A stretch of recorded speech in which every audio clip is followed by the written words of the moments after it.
So, hi guys, welcome to my vlog. Kung mapapansin nyo yung mata natin yan, kakagising pa lang magapa.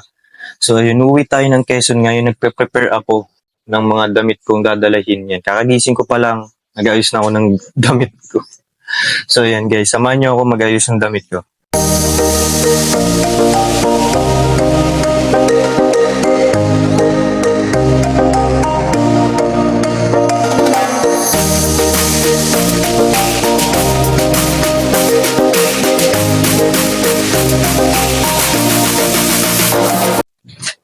Ayan o, ang daming dala. Alam mo, magwa 1 month na bakasyon eh.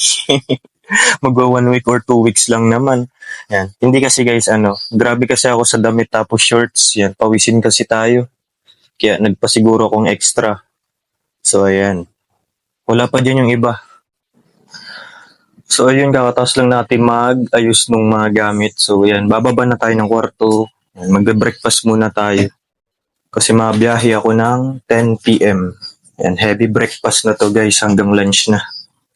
So, ayan, bababa muna ako, magbe-breakfast muna ako. So, ayan, yan, breakfast muna ako guys. Yan, isasama ko kayo sa biyahe ko pa Tagkawayan, Quezon. So, ayan yung breakfast natin. Yan, ma-heavy breakfast tayo at baka magutom tayo kasi 10 p.m. pa yung biyahe. Halos 2 hours and 30 minutes din yung yung babiyahihin natin pa Quezon. Yun, kakatapos lang natin mag-busy, outfit check tayo. Yan. Palabas na tayo ng bahay, yan. Maglalak lang tayo dito. Tapos magabang na ako ng tricycle sa labas, papuntang terminal. So yun guys, palabas na tayo. Mag-aantay tayo ng tricycle sa labas. Yan. Ito lang yung dala natin bag na pagkasya natin yung mga gamit. So yun, mag-aantay muna ng tricycle sa labas guys.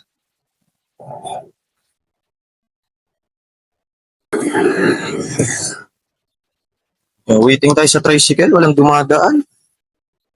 So ayan, nag-antay tayo dito ng ilang minuto sa labas ng tricycle kahit napakainit kasi medyo traffic dito sa harapan natin. So ayan, makikita nyo.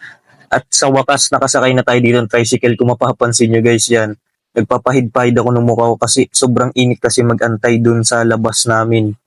So hindi na ako nakapag-voice over dito kasi ang lakas ng speaker ng tricycle. So ayan, hinare-ready ko na rin yung pamasahe ko dito para diretso na ako pagkababa ko sa terminal.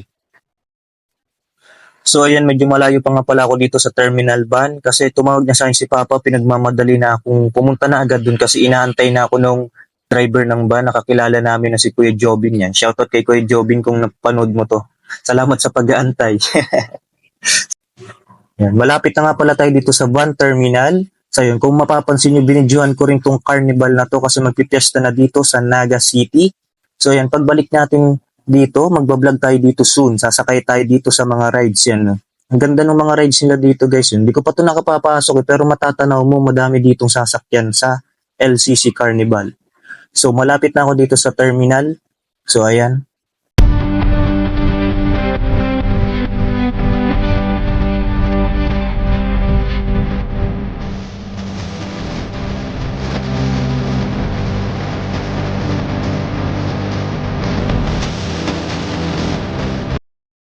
Hindi na nga pala ako nakapag-video guys, dito nang papasok na ako sa van kasi ako na lang pala yung inaantay talaga na pasahero. So ayan guys, so yan na lang yung nakuhaan ko. So ayan, buwelo nga pala yung naupuan ko dito guys kasi nasa pinakaunahan ako sa may katabi ng driver. So pagkadating ko talaga ay umalis na agad yung van kasi ako na lang pala talaga yung pinaka-iintay na pasahero dito. So medyo nahiya ako pagdating ko kasi parang naiinip na yung ibang pasahero. At sa wakas, nandito na tayo sa bayan ng Tagkawayan, Quezon. So yan, hinahatid na nga pala tayo dito diretso sa bahay. Hindi na ako binaba sa terminal ng van sa highway kasi kakilala namin yung driver ng van na si Kuya Jovin. Yan, shoutout ulit kay Kuya Jovin. Napakabait nito guys. Kung masakyan nyo man to from Naga to Tagkawayan. So maasikaso to guys sa pasahero niya. Yan guys. Yan. Ihatid na ako nito sa bahay. Malapit na. Ayan.